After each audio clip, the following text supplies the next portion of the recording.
India திரைப்படமாக தமிழ், ஹிந்தி, மலையாளம், கன்னடம் ஆகிய மொழிகளில் வெளியான தனுஷின் 51வது திரைப்படம்.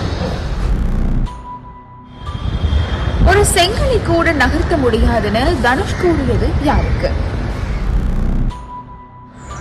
ஹிந்தியில் கேட்ட கேள்விக்கு தமிழ் பதில் கூறி மாஸ் காட்டிய நடிப்பின் சைக்கோ தனுஷ். 9 நாட்கள் குப்பை தொட்டியில் ஷூட்டிங்கா?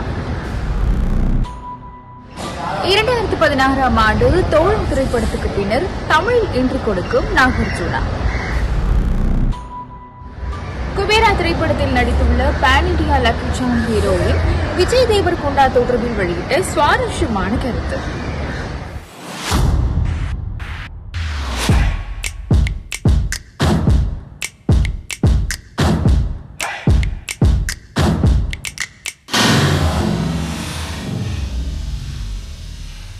சேகர் கமோலாவின் இயக்கத்தில் தனுஷ், நாகார்ஜுனா, ராஷ்மிகா மந்தனா நடிப்பில் வெளியாகியுள்ள குபேரா திரைப்படம்.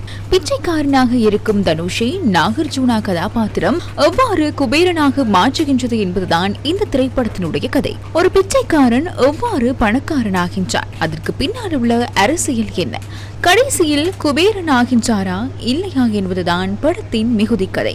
3 ஆண்டுகள் உழைப்பில் 120 கோடி இந்திய ரூபாய் செலவில் இந்த திரைப்படம் வெளியாகியுள்ளது. நடிப்பின் அரக்கன் தனுஷ் அனைத்து படங்களிலும் தன்னுடைய சிறப்பான பாணியை வெளிப்படுத்துவது போல் இந்த திரைப்படத்திலும் அனைவரும் வரவேற்கும் அளவுக்கு தன்னுடைய நடிப்பை சிறப்பாக வெளிப்படுத்தியுள்ளார். அவர் மாத்திரமல்லாது ஏனைய கதாபாத்திரங்களிலுமே இந்த படத்துக்கு தேவையான அளவு பெர்ஃபார்மன்ஸ் கொடுத்திருக்கின்றார்கள்.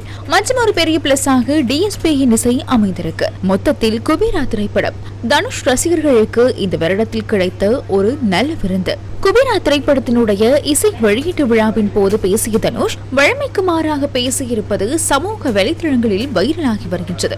இவ்வளவு கோபம், இவ்வளவு ஆவேசம் தனுஷ் தெரிவிக்கும் அனைத்து கருத்துக்களும் யாருக்கு என பல்வேறு கேள்விகள் நெட்டிசன்கள் மத்தியில் எழுந்துள்ளது. இது மாத்திரமன்றி வழமைக்கு மாறாக தனுஷ் இவ்வாறு பேசியிருப்பது சமூக வலைதளங்களில் நகைச்சுவை மீம்ஸாகவும் ட்ரால் ரீல்ஸாகவும் ஷேர் பண்ணப்படுகின்றது. தன்னை பற்றி பல வதந்திகள் பரப்பப்படுவதாகவும் தன்னுடைய படங்கள் அனைத்தும் ரிலீஸ் செய்யப்படுவதற்கு முன்னால் இவ்வாறு பல எதிர்மறையான விடயங்கள் பரப்பப்படுவதாகவும் தன்னை இல்லாமல் செய்வது இயலாத ஒன்றெனவும் இங்கு ஒரு செங்கலை கூட நகர்த்த முடியாதெனவும் வழமைக்கு மாறான துணியில் அவர் கூறியிருந்தார். இந்த கருத்து நடிகை நயன்தாராக்கு சொல்லப்பட்டதுதான் என சினிமா ஆர்வலர்கள் கூறி வருகின்றார்கள்.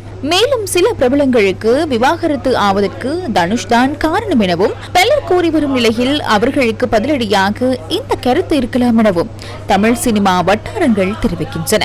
தனுஷ் இன்னும் ஒரு சுவாரஸ்யமான விடயத்தை இங்கு கூறியிருந்தார்.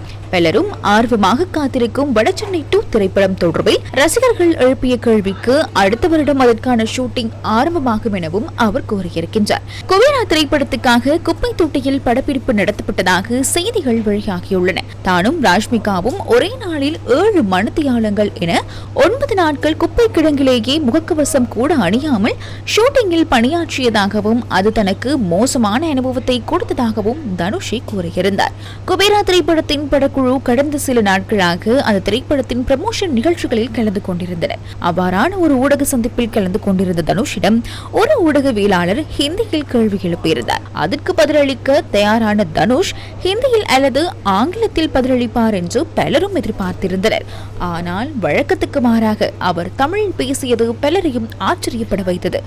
1997ஆம் ஆண்டு ரட்சகன் திரைப்படத்தின் மூலமாக தமிழில் அறிமுகமான நாகார்ஜுனா இறுதியாக தோழா திரைப்படத்தின் மூலம் அனைவரையும் கவர்ந்திருக்கும் கதாபாத்திரத்தில் நடித்திருந்தார். கிட்டத்தட்ட 90 படங்களுக்கு மேல் நடித்துள்ள நாகார்ஜுனா 9 ஆண்டுகளுக்கு பின்னர் தமிழில் குபேரா திரைப்படத்தின் மூலம் ரீஎன்ட்ரி கொடுத்துள்ளார்.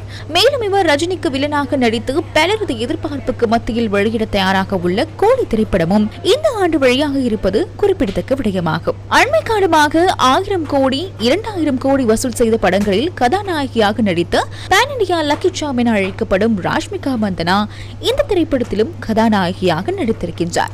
அனிமல், புஷ்பா 2, சாவா போன்ற படங்களின் மூலம் அடுத்தடுத்த ஹிட் கொடுத்த இவருக்கு இந்த திரைப்படத்துக்கு 5 கோடி இந்திய ரூபாய் சம்பளமாக வழங்கப்பட்டுள்ளது. முதன்முறை முதன்முறையாக இவர் தனுஷுடன் இணைந்து இந்த திரைப்படத்தில் நடித்துள்ளார். இதனைத் தொடர்ந்து குபேரா திரைப்படத்தினுடைய மற்றொரு ப்ரமோஷன் நிகழ்ச்சியில் கலந்து கொண்டிருந்த ராஷ்மிகா மந்தனாவிடம் நடிகர் விஜய் தேவர்கொண்டா தொடர்பில் கேட்கும் போது அவர் தனக்கு எவ்ரிதிங் எனவும் குறிப்பிட்டிருந்தார். இந்த விடயத்தை ராஷ்மிகா மந்தனா, விஜய் தேவர்கொண்டா ஆகிய இருவர்களின் ரசிகர்களும் அவர்களின் சமூக வலைதளங்களில் வைரலாக்கி வருகின்றனர்.